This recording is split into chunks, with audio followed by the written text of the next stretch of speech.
How's it going, everyone? I am Dylan. This is All You Can Board, and it has finally happened. Yes, of course, I'm talking about the fact that Fantasy Flight Games has released a Marvel Champions preview on a week that I'm actually fully available. I actually have this whole week off, so this is a perfect timing for such a big drop. But obviously, the big thing I'm talking about is that we have the X-Men coming to Marvel Champions. A huge deal. Everyone's been excited about this. There had been leaks, so I think people saw this coming, but there is some extra added bonuses in this announcement that I don't think were leaked, or at least I didn't know anything about, that are extra exciting. And that's the fact that not only is this expansion dropping, there's actually 2 hero packs that are going to be dropping on the exact same day.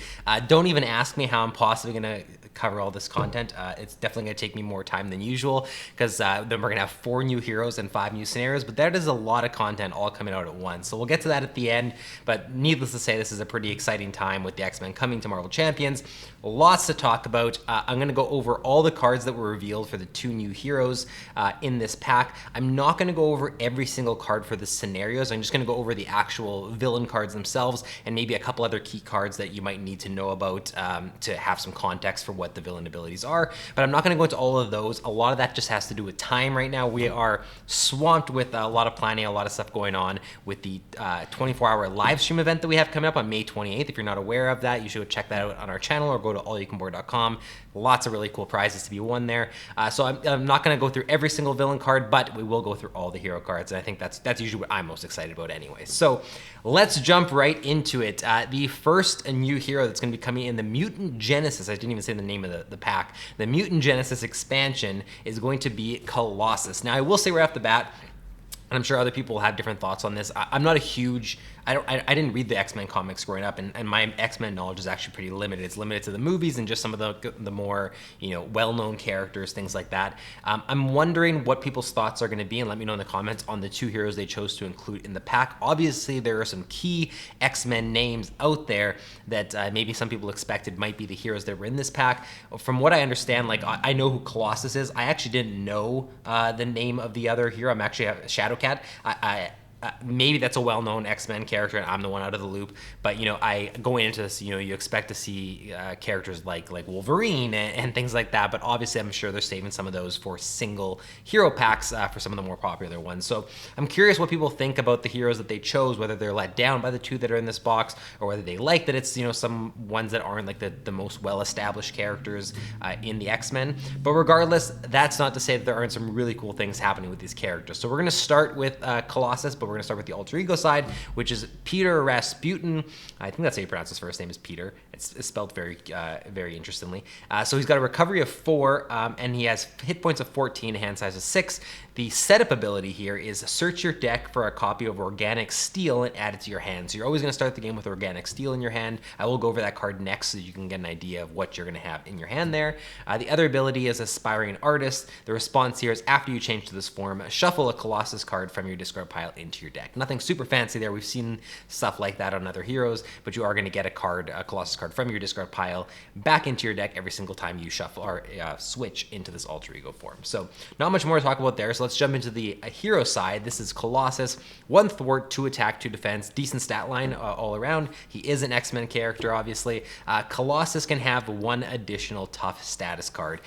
That is the big thing here, and that's because the big mechanic, the big gimmick with Colossus is tough status cards. Everything about him utilizes tough status cards and will benefit from having tough status cards on him. That's the cool implementation here, and if you've heard me talk about this in other videos, I believe it's with Nova that I was talking about it with the wild resources. I love when they take mechanics that are already in the game, or rules that are already in the game, or things we've already come to expect, and basically give us them in a new light, to give us a new way to experience them, give us new ways to integrate with them. I think that's really, really exciting. The fact that they're doing that with tough status cards is really, really cool. So the ability here is Steel Skin. Response, after you change to this form, give Colossus a tough status card. So you're going to have a guaranteed way to get a tough status card every single time you change to this hero form. Really important after you start to see what these tough status cards can do. There will likely be other ways you can gain them, and you'll want to include other cards in your deck that will give you tough status cards, but here's a guaranteed way. One thing of note is that we went from a hand size of 6 and we're going to a hand size of 4. So you're going to lose 2 cards when you're in hero form, obviously to offset some of the power level here, but you are going to have to manage a much smaller hand size with Colossus. So keep that in mind when you're building your deck or you plan to go through the campaign. All right, let's jump into Organic Steel. This is the card that in the setup phase will start in your hand every single game, and it is a good one. 2-cost upgrade, uses 2 steel counters, hero response. After a tough status card is discarded from Colossus, exhaust this card, remove one of those steel counters, and give Colossus a tough status card. So because this starts in your hand, you're likely going to get this out either on the first turn or very early in the game. And this means that for at least that initial section of play, you're going to have a tough time losing tough status cards, because when you lose them, you'll just be able to gain them back here. And again, because they're so important to so much of what Colossus is doing, the idea that you can for at least a while guarantee always having one on there or having multiples on there is going to be really, really important to have a really strong start with Colossus, which is probably going to be important because, again, after Organic Steel's gone and the uses are gone, and after maybe you're struggling to find your additional cards that give you tough status cards, if all you're relying on is having to flip to hero form, you might have this slowdown period while playing Colossus where a lot of what he does is you're not able to do to the full potential because you don't have multiple tough status cards to work with. So just, again, I haven't played with Colossus, that's just me guessing here, but I imagine that Colossus is going to be a hero that has a really strong start. Okay, so let's jump into some of his actual cards here. So the first one is Made of Rage. This is a 0-cost event. I love this card. Hero Interrupt, when you make a basic attack, which he has basic attack of 2 to start, discard a tough status card from your hero, and if you do, you get +6 attack for that attack and overkill, which means you're doing 4-0, a reminder here. You're basically doing a basic attack now of 8 with overkill, the only cost being to lose a tough status card. Now, obviously, tough status cards are basically a currency, a resource for Colossus. It shouldn't be understated that, that's, oh, you're just losing a tough status card, whatever. Those are important to you. But the fact that in doing that, you're not having to pay anything for this card. It is a 0-cost card. You're doing 8 damage, and that has overkill. That is a huge, huge deal. I love this card. I love cards that do these huge attacks and ones that aren't just simply as simple as, oh, pay 3, do 8. Like, those are great cards, don't get me wrong, but it's always a little bit more interesting when you have like a really low cost, but there is some extra expense you have to the card or something else you have to keep in mind. So really love Made of Rage. I'm really curious to see how it slots into an entire game session with Colossus, but I imagine you're going to have some huge turns, especially if you start the game with this in your hand. Next up, we got Steel Fist, 2-cost event. This is a superpower, hero action attack, deal 5 damage to an enemy for 2. You may discard a tough status card from your hero if you want to, and if you do, stun and confuse that enemy. Now, 5 damage for 2 is already pretty good for, we've obviously seen better across hero cards, but just at a base level, there is something to be said for the fact that sometimes you might just want to do 5 damage for 2, and you don't even have to worry about the additional effect here. But the additional effect of having to discard a tough status card, but putting a stun and a confuse counter on the enemy is a huge deal. That's such a secure play to make, and puts you into a situation where you don't have to worry nearly as much because whether you are taking a scheme or whether you're taking an attack on the next turn, that's going to potentially be negated. If you're playing solo, that might negate the entire villain's turn with nothing else to worry about, and then potentially negate the one after if you switch to the other form where the other one's going to take effect. So very, very solid card. I still think I like Made of Rage a little bit better, but I will have to say that Steel Fist is pretty darn good. Next up, we've got Iron Will. This is a 2-cost upgrade. Colossus gets +1 thwart, which would bring him up to 2 thwart. That's the only stat that was at 1 to start. Hero response, after a tough status card is discarded from Colossus, draw 1 card. Now, even though it's great to have the additional thwart, the big thing here is the fact that you are going to be discarding tough status cards a lot with Colossus. That's the entire essence of what you're doing. The fact that you're now going to get rewarded for just playing Colossus the way he's meant to be played by getting to draw a card every time you do that is a really, really strong ability. And keep in mind here, it says that after you discard, or a tough status card is discarded, draw a card. You're not exhausting this card to do that, which means that if you end up discarding multiple tough status cards on a single turn, you're going to draw multiple cards on a single turn, which is going to really help that 4-card hand size and getting more mileage out of the turn than you might normally have gotten. So really, really strong card that, again, is part of his kit that you're probably going to hope that you can get out really, really early. If you get this out at the very beginning of the game, you're going to get way more mileage out of Colossus, and that 4-card hand size probably won't be too much of a deal for you to navigate.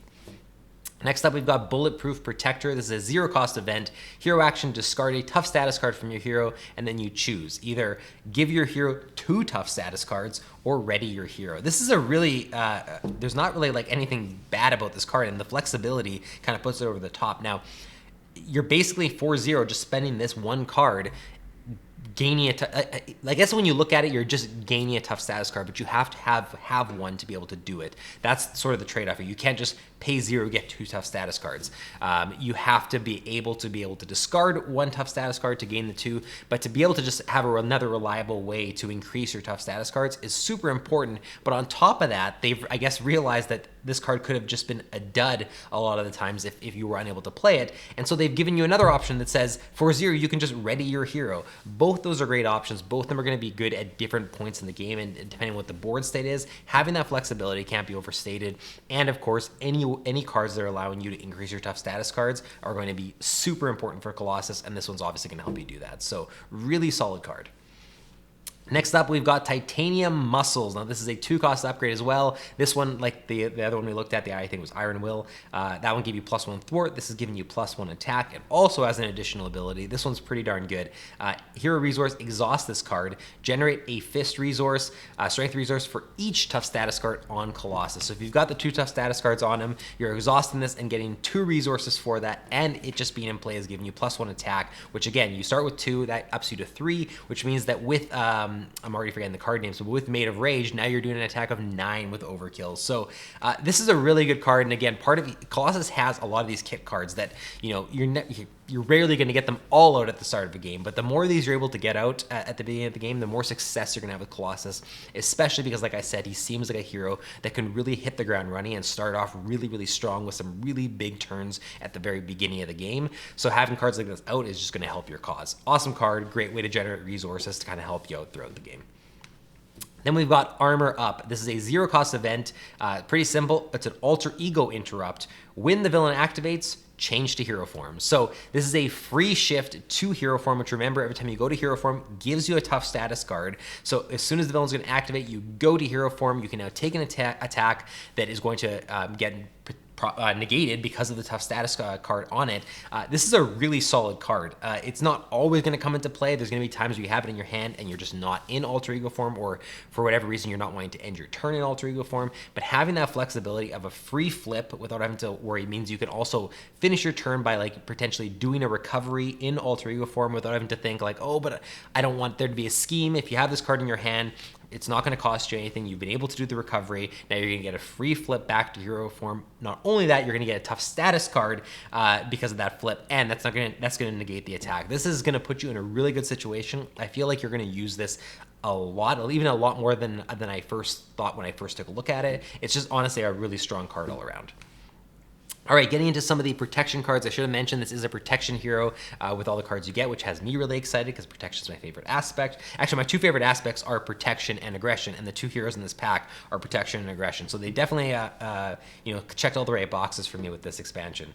This is Perseverance. This is going to be super important for Colossus. It's a 1-cost event, really cheap hero response. After you change form, give your hero a tough status card. Now, you're already getting one with Colossus when you change to hero form, so this is specifically going to be important if you are flipping to hero form when you have no tough status cards. You're essentially going to stock yourself up to 2 and be able to have way more flexibility to whether it be generate resources or do bigger attacks. Having Perseverance in a Colossus deck is going to be really, really important.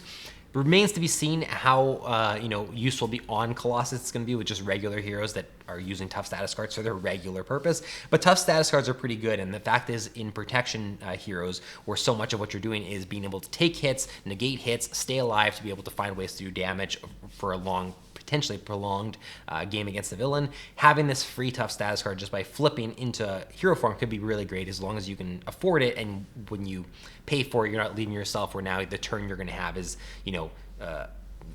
just not nearly as exciting or effective because you've wasted resources just giving yourself a tough status card. So either way, Colossus specifically, this is going to be a very, very good card. Next up, we've got Powerful Punch. This is a 2-cost event, hero interrupt, attack, defense.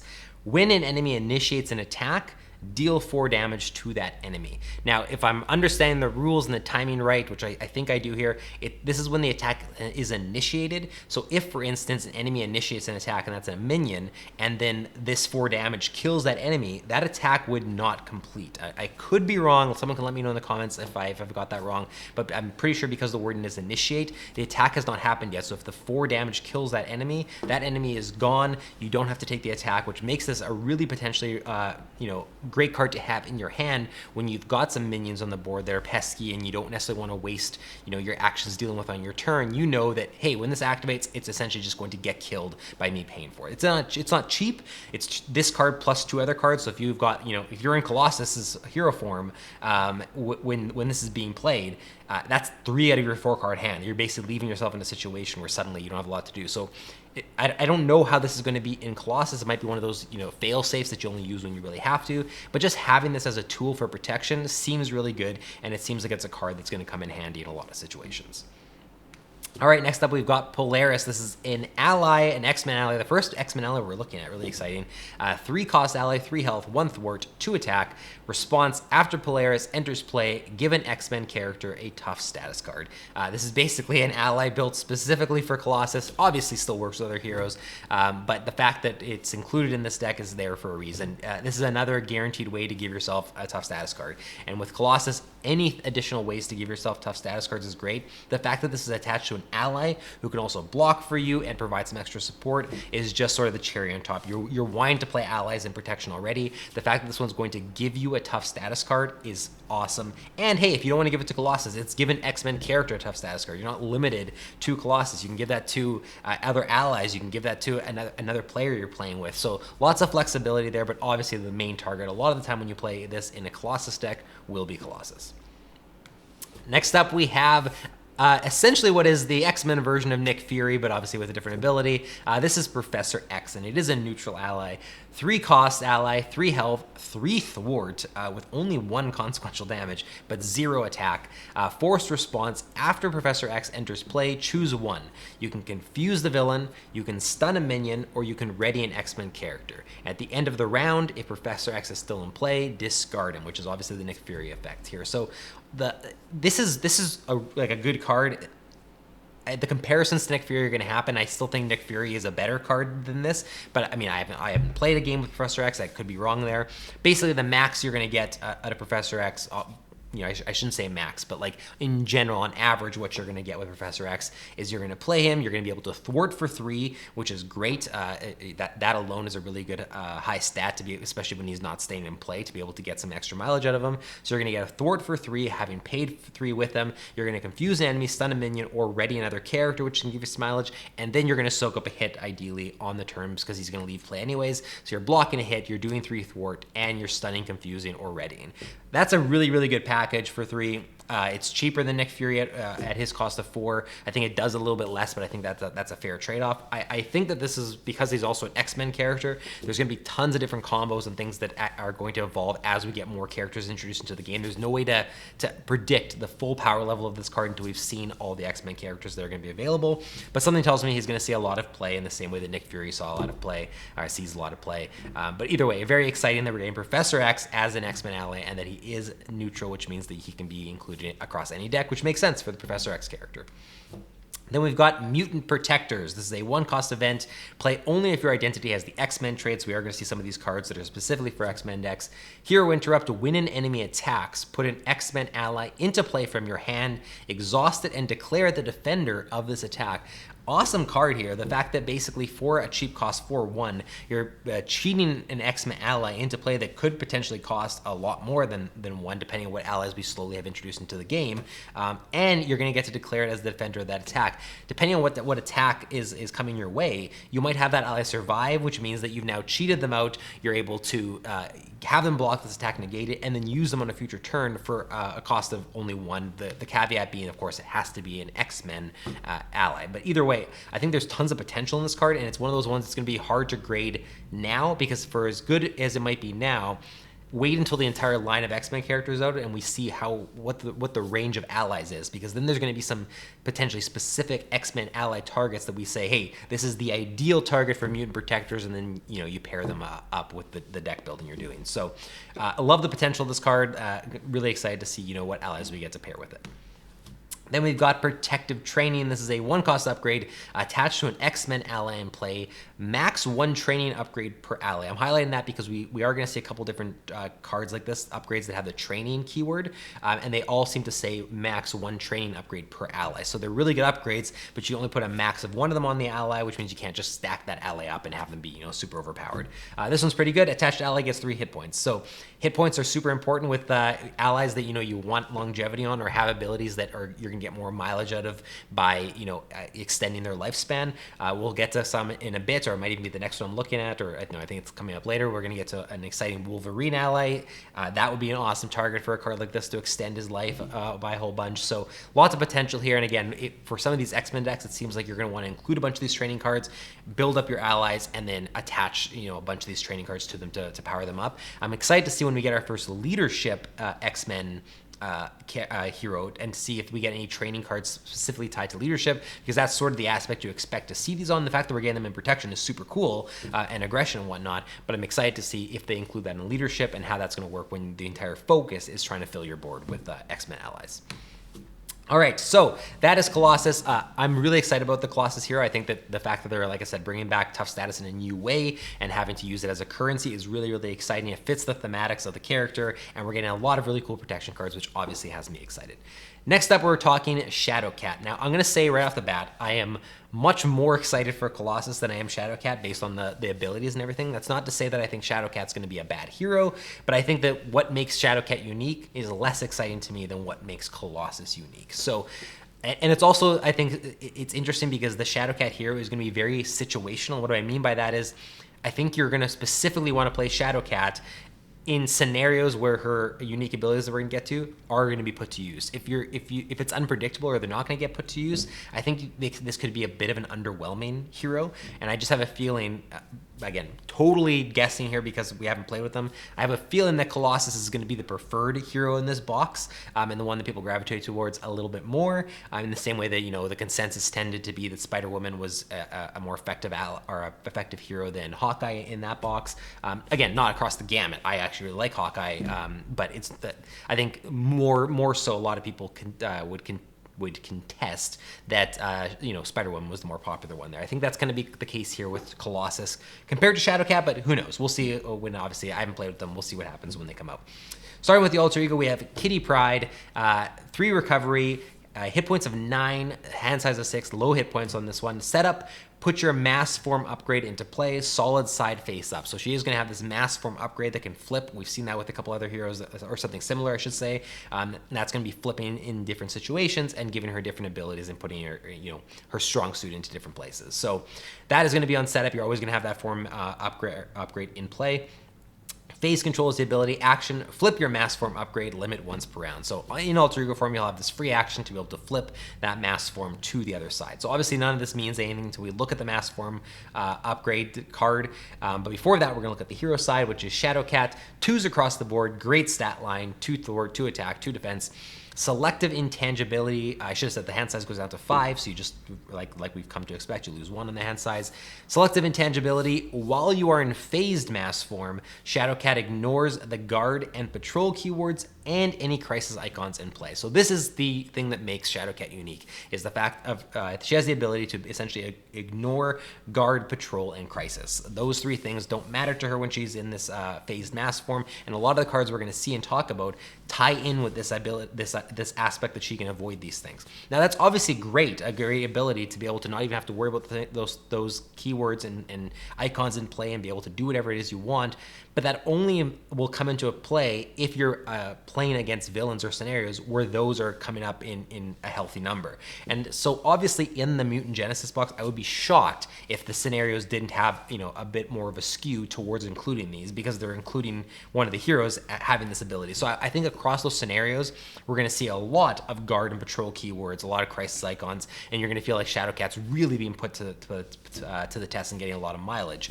Outside of the expansion box is where I say that we could run into a situation where we think this is a very, selective hero that you're only going to use you're not going to like universally say, this is my favorite hero, I use it all the time, because if the scenario doesn't have any of those icons, it's going to be a little bit less exciting to play Shadowcat. So that's the one thing I'll say to keep in mind, is it's going to matter a lot what scenarios you play her in. But I mean, that's just my opinion too. I haven't played Shadowcat, we'll see as she comes out. So let's jump into this form card. We can get an idea of what she's going to be doing. So the first side of the form card, this upgrade card, is Solid. This is a mass form, a permanent card. Hero resource, exhaust this card to generate a strength resource for an attack or defense event specifically. So obviously a little bit more limiting than just generating the resource straight up, but the fact that it covers your attack and defense events, and that's what Shadowcat's going to be wanting to do, means it's probably going to be not a big deal that it's limited in any way. You're going to love that you have this extra resource that's sort of always available to you in this form card. You don't even have to play it. It just starts in play. You have access to this resource. That's pretty darn good. Response here, after you attack or defend in solid mass form, flip this card. So it's going to be an automatic flip whenever you attack or defend. That's going to then, it's like you're powered up in all solid, you attack, you take the hit or whatever, and it flips you to the next side, which is the phase form. The phase form is also a permanent card, and it says while Shadowcat is defending, she cannot take damage. That is really good, especially for a hero that is not a protection hero. Every single time she defends, she can't take damage. You can feel completely safe. The fact that she's being paired with Colossus and he's a protection hero, I feel like with her with this phase form and him as a protection hero going through this scenario, you're going to feel a lot of times like you have things completely under control, which is pretty darn cool. The force response here is the same thing. After you attack or defend in phase mass form, flip this card. So basically, attacking and defending with Shadowcat is going to have you constantly flipping forms back and forth. You're going to have to kind of keep that in mind and manage what form you want to be in, and try to time when you're attacking or defending to be in the most opportune form, depending on what the situation calls for. I think it'll be a fun puzzle to solve for people who like having that if inclusion in heroes, that it's not just straightforward. You kind of have to balance the way that the hero works, and some of it's out of your control. I think that'll be pretty exciting for some people. Let's jump into some of the hero cards. The first one is Acute Control, 1 cost upgrade, hero response. After you ignore the guard or patrol keyword on a minion, exhaust Acute Control to deal 2 damage to that minion. So again, this is where we get into this hero seeming very situational. This card is great if you are ignoring the guard and patrol keyword on a even semi-regular basis to be able to constantly deal 2 damage very, very reliably. If you're not, this card is a dead card in your hand. And what I worry about with this hero is that, in situations where you're not having those keywords come up, you're going to be drawing this card and thinking, well, I guess I could play this and I could have it ready for when that comes out. But do I want to do that, or do I just want to use this as a resource to do something that's definitely going to be effective for me in the short term rather than maybe effective for me in the long term? And I think that's what you're going to be kind of balancing with this hero, and it's going to matter on the scenario how reliably guard and patrol keywords and such are coming out. I think it would have been kind of cool if it was a wild resource that's generated, because it would really reward you for using it as a resource, so that even if the situation didn't call for it, you'd have this extra added flexibility. But that might have made it too overpowered. It's hard to say without me having played the hero. So that is Acute Control. Then we have Intangible Interference, another 1 cost upgrade. This is hero response. After you ignore the crisis icon on a scheme, exhaust Intangible Interference or remove 2 threat from that scheme. So very similar to the last one, but this one, rather than dealing damage to minions, is removing 2 threat from a scheme every time you ignore the crisis icon. So basically, you could be thwarting with Shadowcat, thwarting for 2, you ignore the crisis icon when you do that, and you get an additional 2 that you're thwarting, so you've essentially thwarted for 4. Over the course of the game, if you're hitting this multiple times, obviously that's going to be really, really good. It's going to make her a really effective thwarting hero, despite the fact she's an aggression hero. And she's going to be good at defending. She's going to be great at defending. She's going to be, with this card, great at thwarting. She's got a bunch of aggression cards to be great at attacking. I feel like she's going to be a bit of an all-around hero in that way, which is going to offset a little bit of the selective abilities she has that only kind of come into play with certain cards. So pretty good card. I think I like this one even a little bit better than the last one we looked at, just because of I think if you're playing Shadowcat, hopefully there's gonna be a lot of crisis icons in play, and if there is, this is gonna be a great way to deal with them. Then we've got Shadowcat Surprise. I love this card. It's very simple.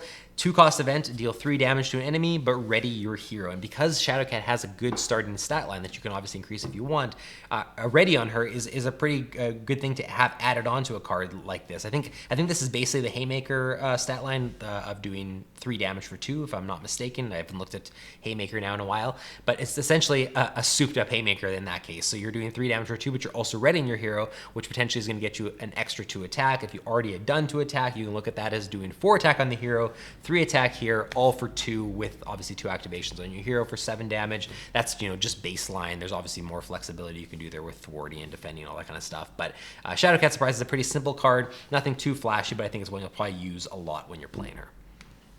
Then we've got Phased Strike. So 3-cost event, a hero action attack, deals 6 damage to an enemy. If you are in phased mass form, you may discard an attachment with the text hero action or hero response from that enemy. Now this is a really cool card, and it kind of continues the trend of her being a very situational hero, because this is a situational action.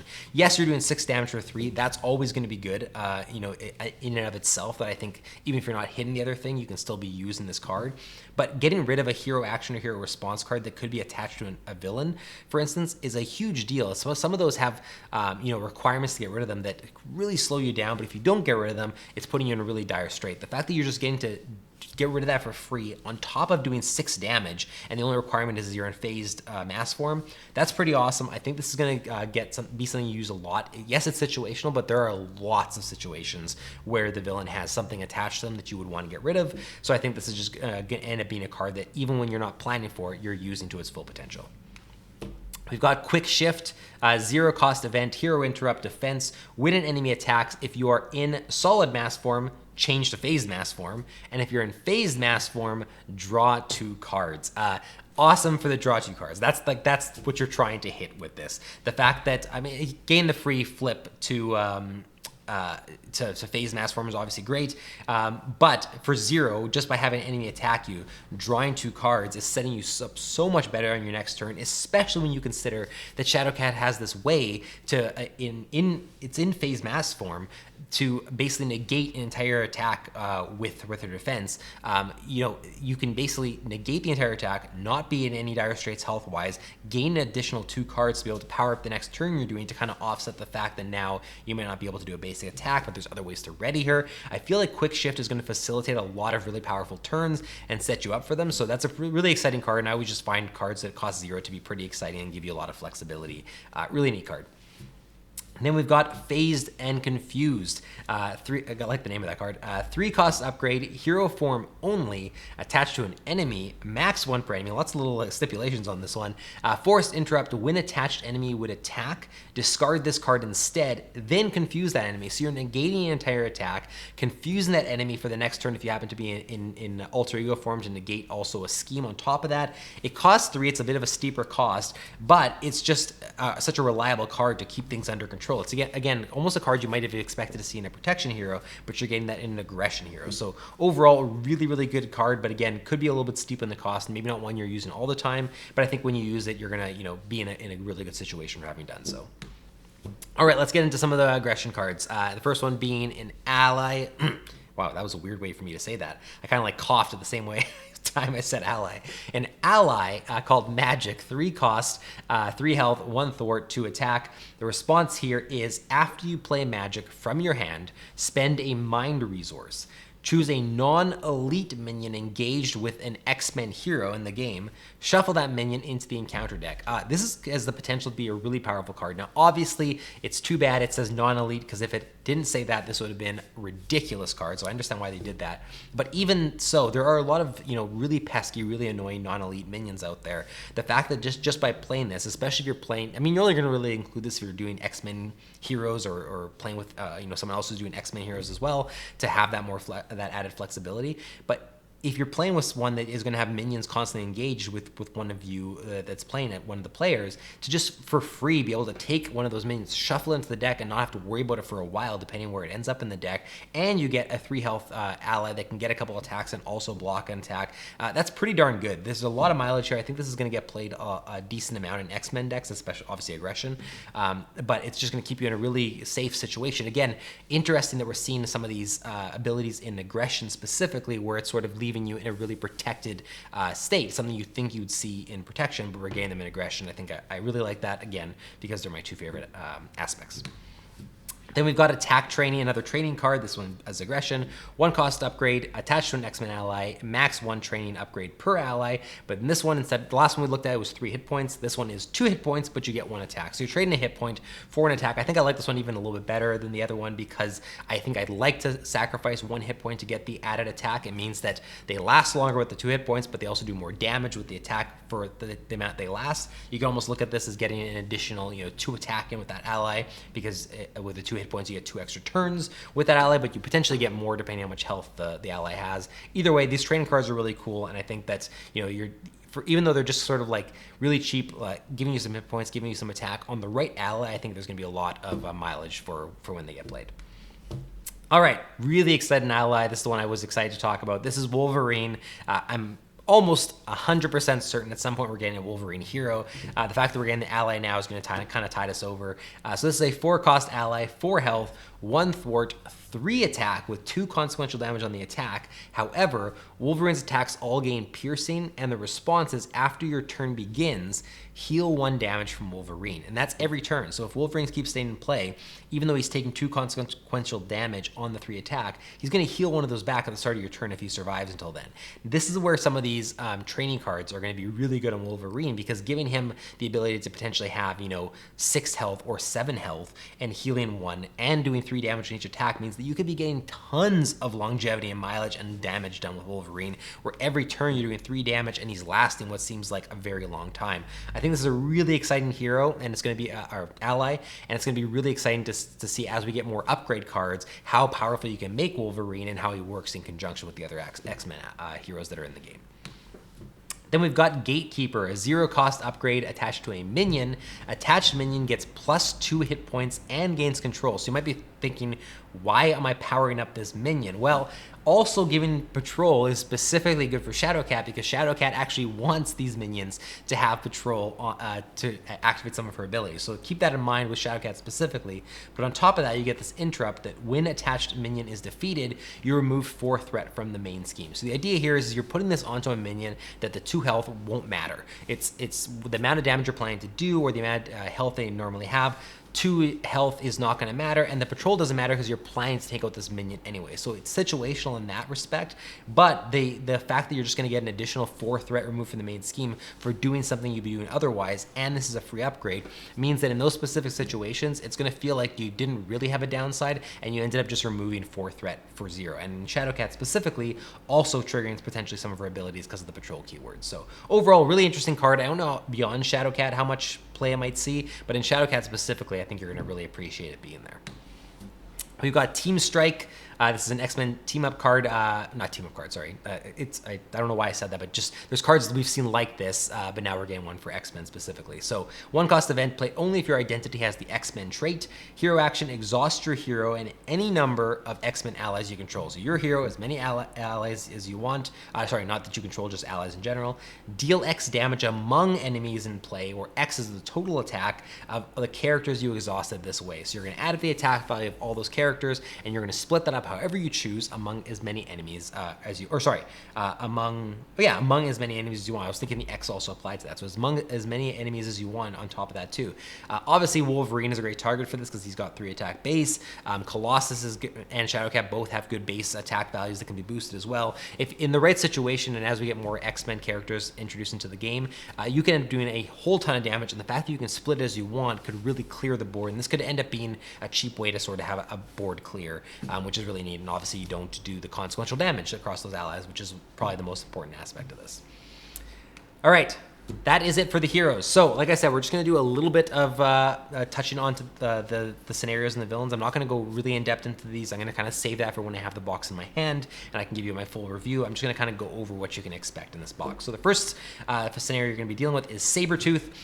Even I know that hero, even though I'm not super familiar, or that villain, even though I'm not familiar with the X-Men. 1 scheme, 2 attack. The idea here and the mechanic you're going to see come up is after Sabretooth activates against you, discard the top card of the encounter deck.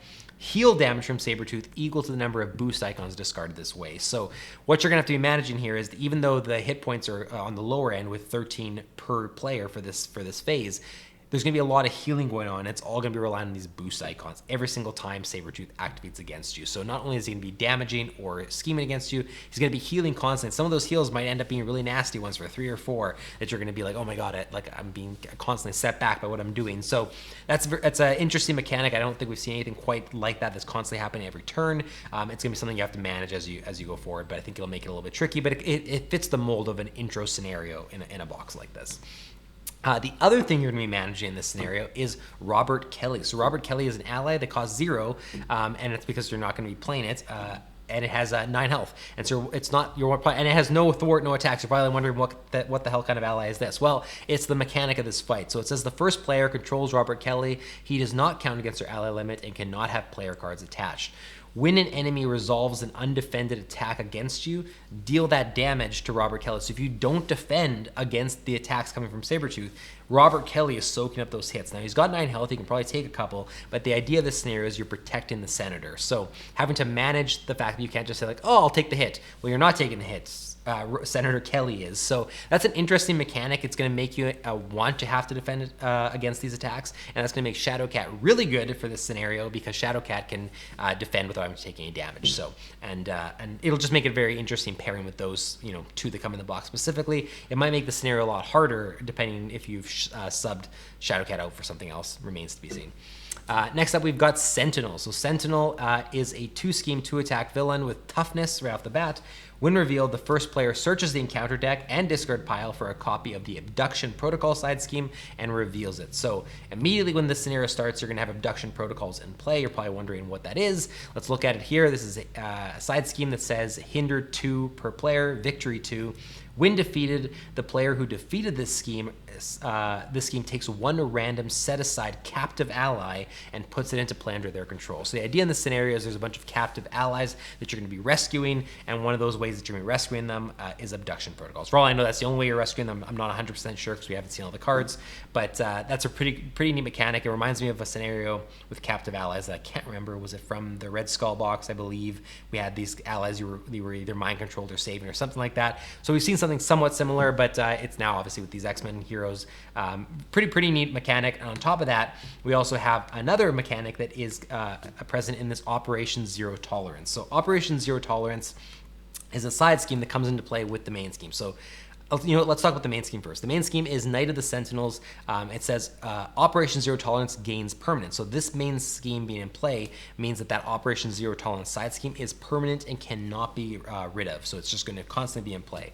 Their force response here is after threat is placed here, if there is at least 5 per player, so that's the threshold you're having to stop it from reaching, the first player places the top card of their deck face down under Operation Zero Tolerance. Then remove 5 threat per player from this scheme and essentially resets.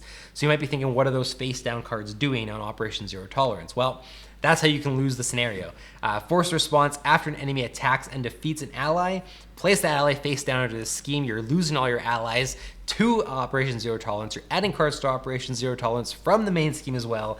And if there are X face down cards under this scheme, the player loses the game. X is equal to 3 more than the number of players. So basically, this is you're trying to beat the Sentinels and not have too many cards go face down under Operation Zero Tolerance. You're managing both those things at the same time. I think it'll make it a bit of a tricky scenario with kind of balancing everything that's going on. There's multiple different pieces that you have to kind of keep in mind as you're playing.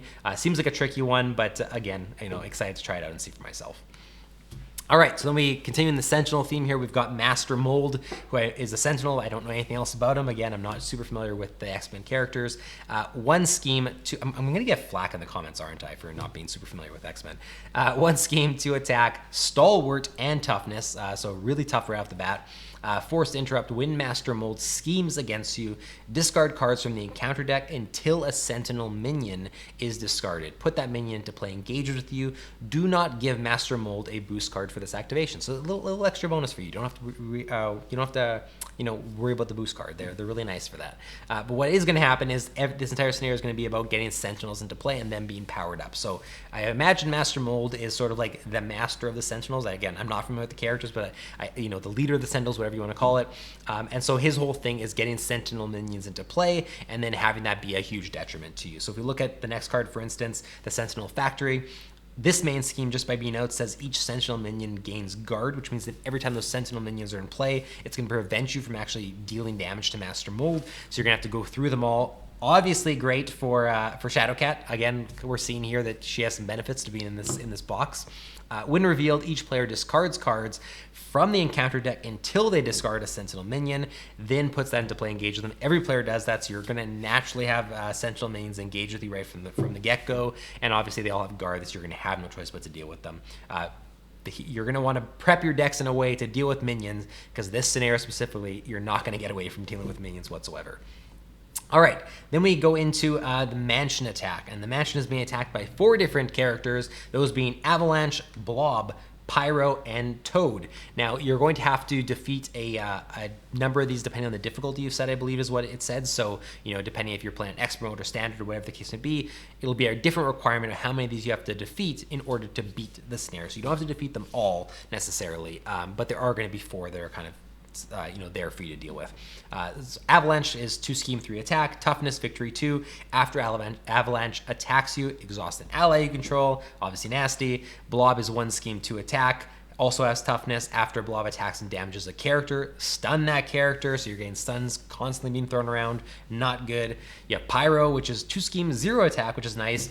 But the force response is after Pyro attacks you for 0, discard the top 2 cards of your deck and take 1 indirect damage for each printed resource icon discarded this way, which has the potential to be even nastier than him having like 3 attack off the bat. He also has toughness, also a nasty card. And then you have Toad, which is 2 scheme 2 attack, also has toughness.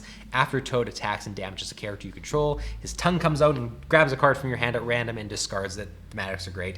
So you have 4 of these guys coming out. It's almost like a mini well, I guess not like a mini Sinister Six scenario, but it is one of those like, multiple villain scenarios, like the Wrecking Crew and things like that, where you're gonna have to defeat a certain number of them in order to win. So pretty cool scenario. And then of course we have the final scenario, the final boss, which I imagine is gonna be super, super difficult, and that is Magneto.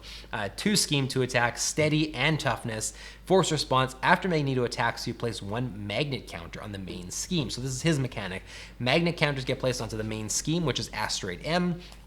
After you place a magnet counter on this scheme, if there are at least 3, so that's the threshold you're trying to prevent, discard cards from the encounter deck until a magnetic card is discarded. Reveal that card, then remove 3 magnet counters, and that starts again. So magnetic cards will obviously be nasty, and the fact that you're having to discard cards to find one means you're going to be going through the deck quicker. I imagine that based on what I'm seeing from Magneto, he seems to kind of be falling in line with, heroes like Ronin, for instance, where it's not necessarily he has this huge gimmick attached to him. He just has this powerful ability that's just going to be difficult. His gimmick is being difficult, is what I imagine we're going to see with Magneto. It kind of tends to be the, what we've seen a lot with final boss scenarios. Not all of them, but again, comparing specifically to Ronin, nothing overall too gimmicky here. Just a strong villain you're going to have to deal with.